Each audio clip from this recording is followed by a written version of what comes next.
J'ai voulu fuir beaucoup de choses et c'est pour ça que je me suis lancé dans l'entrepreneuriat. Mais la première chose que j'ai voulu fuir, en fait, c'est le monde du salariat en lui-même. C'est-à-dire que j'ai terminé l'école relativement tôt, j'avais de l'avance à l'école.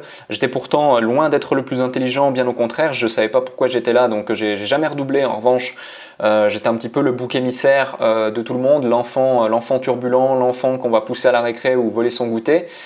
J'étais aussi le petit timide qui n'ose pas m'exprimer, qui n'ose pas parler. J'étais aussi celui à qui on faisait faire toutes les bêtises et qui ramassait toutes les punitions. C'était un petit peu mon train-train et mon enfance. Donc j'ai voulu un petit peu prendre ma revanche, mais je ne savais pas trop comment. Et je l'ai prise aujourd'hui grâce notamment à mes résultats et l'entrepreneuriat.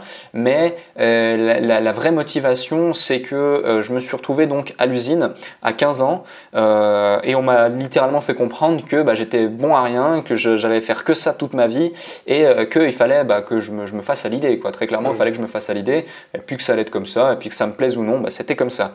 Donc je fais ça 1 année, 2 ans et autres. J'étais toujours autant timide. Je me suis réfugié dans les jeux vidéo pendant des heures et des heures et des heures, jusqu'à 15 à 20 heures par jour. J'en oubliais même de manger. Je faisais 56 kilos pour 1m80, enfin 1m76 ou 17.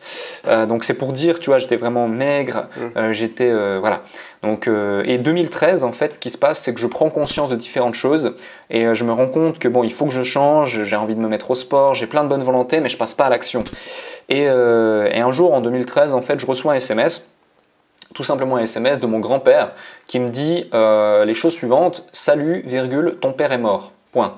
Ce jour, non, il avait rajouté ce jour, ton père est mort ce jour. Et du coup, tu vois, tu reçois ce SMS. Une grosse claque. T'es un peu choqué, tu comprends pas trop. Vous pouvez retrouver gratuitement cette conversation dans son intégralité et bien d'autres en cliquant sur le lien en description. Des conversations pleines de clés pour améliorer vos projets ou votre entreprise. On se retrouve tout de suite de l'autre côté, mais surtout, restez déterminés à réussir. Salut!